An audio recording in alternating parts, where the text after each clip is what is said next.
Chicago Lighthouse Assistive Technology Center presents an interview with Joe Jorgensen, the developer of Accessibyte.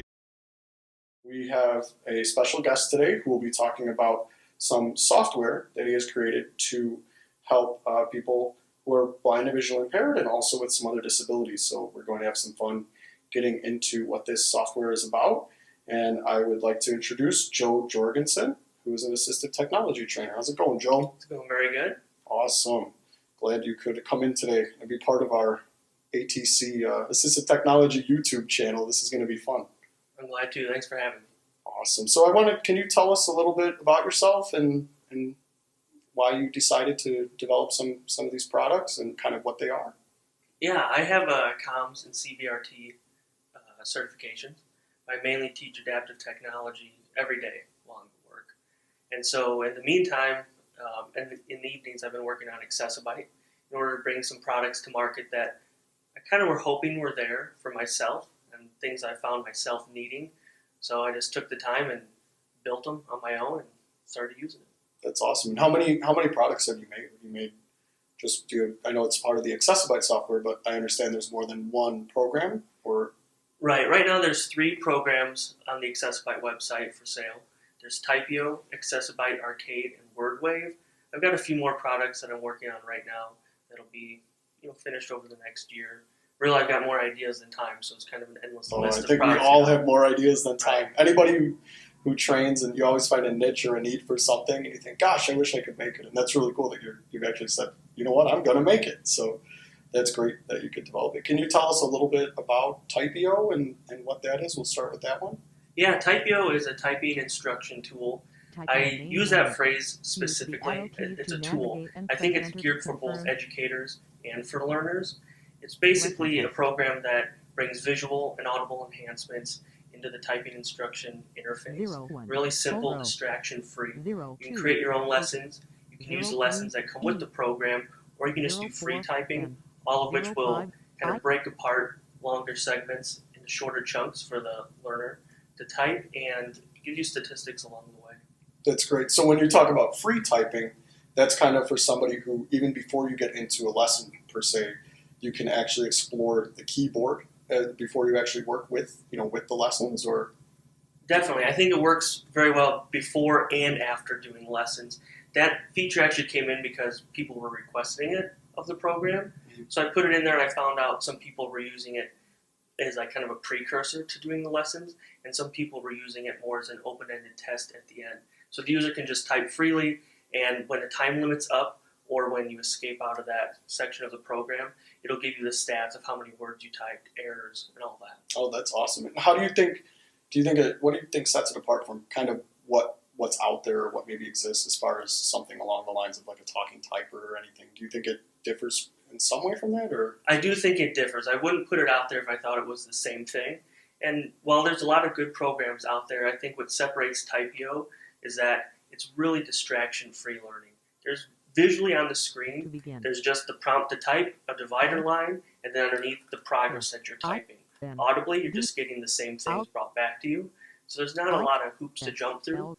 As someone who works with patients and you go between different, maybe I'll use the word clients, you go between people when you're typing with them, I wanted something that I can quickly bounce between and get in and out of without too much hassle. And I thought that as well when I looked at it. I thought it was nice that when I was typing on it, everything was spoken. As soon as all the menus are spoken, everything is very simple. It's a very simple menu structure, very easy to maneuver. So even if there's no ribbons, there's no much like talking typer. If you want to move back and forth, you have to go through menus and things. This is very simple, and I really like that interface. So I definitely found it easy to use, and I think that's great.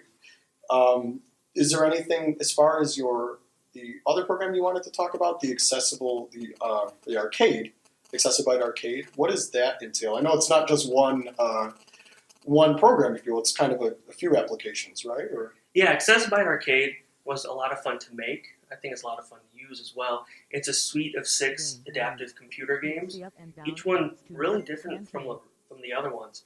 There's everything from a canteen which is a simulation of having a little shop during a summer camp. I had a lot of fun with that one, by the way, because I was selling umbrellas on rainy days and selling cans of pop on rainy days, and I wasn't selling anything. And then I realized I'm a really bad store owner.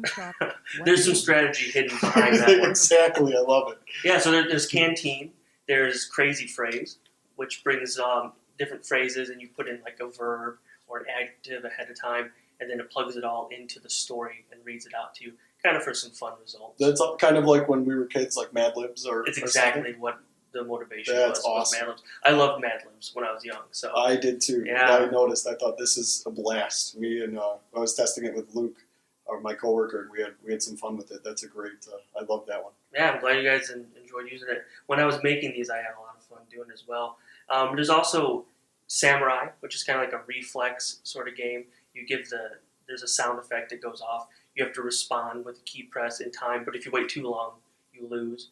There's Radio, which involves honing in on a frequency. There's also the Echo program, which involves hitting the directions in sequence with what's set off on the screen or verbally. Then there's Hangman, which is your simple Hangman game, but again with very accessible controls and accessible interface to it. That's awesome. Yeah, I know. I like that it's not just one application. So when you have Accessibyte Arcade, you're looking at multiple tools, that can help people and not only and have fun as well, but also just work on different things. Which leads me to kind of wondering who do you envision using your products, or who are they sort of marketed for? I mean, I know myself, I'm totally blind. I think they're great. Something like Typio, I see such a need for in AT training. But as far as everything else, I mean, not just blind and visually impaired, obviously. Are you only looking at that, or are you also thinking of other groups, user groups that people may be interested? I think that's a really good question. I wanted all of these products to be usable with vision, without vision, audibly, but also a wide spectrum of cognitive users. I want to make sure that with the Accessibyte Arcade, there's everything from immensely easy modes that you really can't lose, all the way up to a pretty large challenge. Basically, I just want anyone and everyone who picks up these programs to be able to use them and not feel that there's any functionality that's left out. So kind of, yeah, that's great. I mean, and I had thought the same thing. It's really good for not just blind and visually impaired. But I mean, if you're looking at training, whether it is cognitive impairments or anything else, that is definitely somebody who could benefit. I think that's really neat. And is there anything else? I know you said there was a third program you were working on or already had. WordWave is a program that's available on the website as well. Essentially what WordWave does is it takes bodies of text on the PC and creates audible wave files that you can put on a talking book player or personal recorder or anything like that. That program stemmed directly from a need that I had and that I discussed with others. And we needed just to quickly, on the fly, be able to make these audio files based off of notes that we had for different learners. So it kind of just came from that. So does it sort of use like a text-to-speech and kind of makes it into an MP3 file? It does. Or something like that? Oh, that's fantastic. It's a WAV file, but essentially the same thing. Sorry. No, that's great. That's wonderful. And then you mentioned your website a couple times where people could go to learn more, or can you give the website? Yeah, the website is accessibyte.com. And on the website, there are products that are all listed. There's a description of each one. Anything new will always show up on that website. That's fantastic. And if anybody wants to purchase, they can do that there as well. Is it just a simple download, or do you do physical copies of the software? Or right now, I don't do physical copies of the software.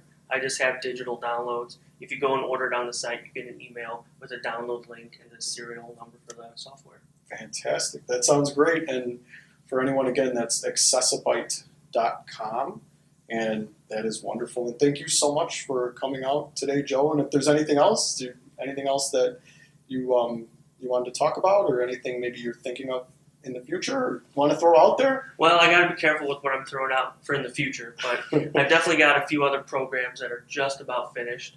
And each one of these that I put out there, I'm kind of testing the market at the same time to see what people want, what people need. Sticks. Yeah, exactly. Yeah, and also based on feedback that I get, kind of running with it from there. I definitely have Accessibyte Arcade 2 already underway. That's fantastic. So yeah, again, for anybody out there who is watching this and maybe has a relative who would, or themselves needing help with typing or anything like that, this is a wonderful resource. So thank you so much for joining us, and we hope a lot of people will come check you out and see what you have to offer. All right, thanks. For more information, please visit www.accessibyte.com. That's www.accessibye.com.